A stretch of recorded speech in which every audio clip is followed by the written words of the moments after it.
بغدادی کی بات پتہ لگا جنید بغدادی کو بہلول ہے بڑا اللہ والا پہنچا ہوا آدمی ہے، پہنچ گئے اس کے پاس وقت کی سلطنت کے بادشاہ. جنید السلام علیکم. کون ہو جنید؟ اچھا وہی جنید شاہانہ لباس والے، وہی جنید مخلوق جس کے تلے کام کرتی ہے. جی کیا لینے آیا؟ دعا لینے کے لیے آیا. فما جا دے دی. انہوں نے کہا نصیحت فرما دو. کہا تو یہ نصیحت کروں تو دنیا کو نصیحت کرتا ہے. کہا جنید اس کے ممبر کا توتی بولتا تھا تو جنید؟ انہوں نے کہا جی. فرمایا چل ساری باتیں بعد میں کریں گے، پہلے بتا کھانا کھانے کا طریقہ آتا ہے؟ جنید نے یوں دیکھا. عبدالحنان سے کوئی کہہ دے جی روٹی کھانے کا طریقہ ہے، میں تو لات مار کے بھاگوں گا یہاں سے. مجھے کوئی کہے تانوں روٹی کھانے کا طریقہ آندا ہے، کوئی بات بنتی ہے، کوئی بندے مجھ جیسے فقیر کو کہے یا مولانا سے کہے کہ آپ کو روٹی کھانی آتی ہے، مولانا سے کہے وہ کہے کہ بے شرما تجھے استنجا کرنا نہیں آتا تو میرے سے روٹی کھانے کا پوچھ رہا ہے. وقت کے وہ سیکھنے والے لوگ تھے، ان کی دامن کی وسعتیں بڑی تھی، ہمارے دل کا گہراؤ بہت تنگ ہے.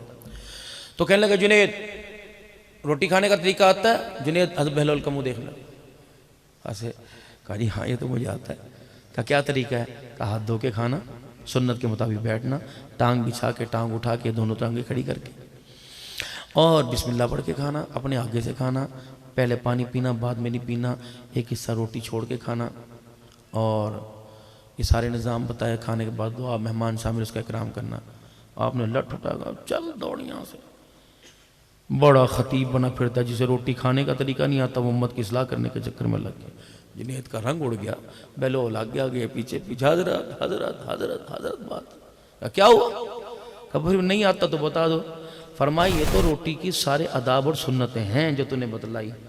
کھانے کا طریقہ یہ ہے روٹی آ جائے ہاتھ یوں کر کے بغل میں باندھ لے، جب تک اطمینان نہ ہو جائے کہ حلال کا لقمہ ہے روٹی تک ہاتھ نہ پہنچا رہے.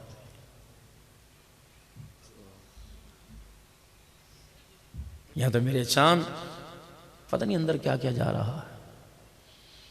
اور یہی وجہ ہے کہ اس نے اندر کے نظام کو متاثر کر کے روح دل نماز کے لیے مسجد میں جانے کے لیے تیار نہیں، اللہ کے گھر کی طرف، اللہ کی طرف. اتنی بھی بد نصیبی، سارا دن گزر جاتا ہے اللہ کا نام ہی زبان پر نہیں آتا. قائم پور کے غیور مسلمانوں، حاصل پور کے غیور مسلمانوں، اللہ اکبر، خیر پور ٹاما والی میں رہنے والوں، گرد و نواح میں رہنے والوں، مجھے ایمانداری سے بتاؤ پورا مہینہ ربیع الاول کی تیاری کرتے رہے، لیکن آج میرے عزیزوں کتنی بد نصیبی کی بات ہے. 20-22 دن گزر گئے لیکن ربیع الاول کی تیاری کرنے والے نے 100 مرتبہ میرے عزیزوں حضور پر درود پڑھ کے نہیں دیکھا. میں 13-14 ربیع الاول کو اپنے گھر پہنچا 5-7 دن کے بعد، تو میں نے دیکھا ساری جھنڈیاں گلی کی نالی کے اندر پڑی ہیں. تو میرا کہ دل کہا، میں نے نسبت دیکھی، میں نے اس کے اندر ہرا رنگ ہے، یہ حضور کی گنبد خضرا کی نسبت ہے، تو میں نے اسے اٹھانی چاہیے. پھر میں کہا عبدالنان کہاں سے اٹھائے گا؟ نہیں اٹھا. جس دن 10 ربیع الاول تھی، 11-12 تھی، اس وقت تو گھر میں سے چائے بھی بن کے آ رہی تھی، اس وقت تو کھانے بھی پک کے آ رہے تھے، اس وقت تو محلے والوں نے اپنی دہلیز کی لائٹیں بھی جلا رکھی تھی. سونا کم کر دے پہنے بچے، حضور دی محبت گلیاں سجان دے پہنے.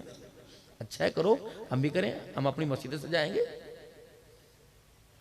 جیسے ہی 12 ربیع الاول کا دن گزر گیا، رات گزر گئی، خدائے پاک کی قسم پھر گلیوں کے اندر ماں بہنوں کی گالیاں دی جا رہی تھی. آئندہ سال میں تڑنا مل کے کم کوئی نہیں کرنا، میں تھوڑے پیودا نوکر لگ گا، اور لان دیواری کلا میں ہی رہ گیا، سامان چکن دیواری کلا میں ہی رہ گیا. انہوں نے انج کر دو، انہوں نے انج کر دو، فلانا کر دو. لے پھر یہ کوئی ٹانگیں مار کے جا رہا ہے، کوئی کھینچ کے جا رہا ہے، جو جھنڈیوں کو کھینچ کے نالیوں کے اندر پھینک رہا ہے. یہ وہی ہے جو 12 بجے اس چوک کے اندر کھڑا ہو کے اعلان کر رہا تھا، غلامی رسول میں موت بھی قبول ہے، جو ہونا عشق مصطفیٰ تو زندگی فضول ہے. یہ تو اعلان کر رہا تھا ابھی، اسے کیا ہو گیا؟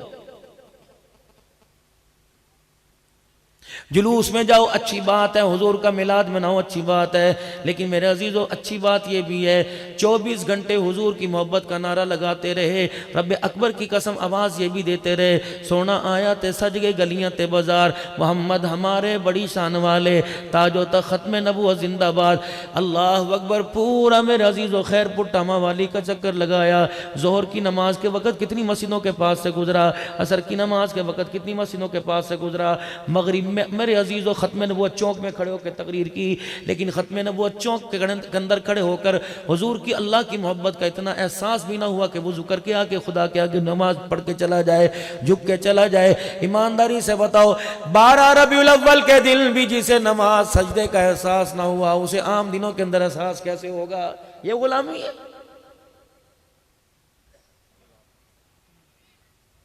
میں اپنے آپ میاں مٹھو نہیں بننا چاہتا۔ حضرت بلال حبشی رضی اللہ تعالیٰ عنہ کی قبر کے پاس جب گئے تو میں نے اپنے بڑوں سے اجازت لی، میں نے کہا مجھے روکنا نہ، یا بدعت کے فتوے نہ لگانا، یا کفر کے فتوے نہ لگانا۔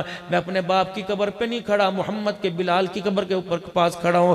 پیر جی مجھے اجازت دے دے، مجھے بلال کی قبر کو جپی ڈالنے دے۔ مولانا کہنے لگے نہ یہ کیمرے لگے ہوئے ہیں، وہاں کا بندوق ہمیں ٹوٹی پھوٹی عربی آتی تھی۔ میں نے اس سے کہا، میں نے کہا ایک مرتبہ مجھے یوں کر کے سینے سے لگانے دے، بڑا چوکتا تھا، میں نے یوں کر کے بلال کو سینے سے لگایا، اللہ اکبر، ایسی ٹھنڈک محسوس ہوئی۔ میں نے کہا بلال تیری قبر کے ساتھ لگا، میرا ہاں ٹھر گیا، تو محمد کے سینے کے ساتھ لگا، بتا تیرا کیا حال ہوگا۔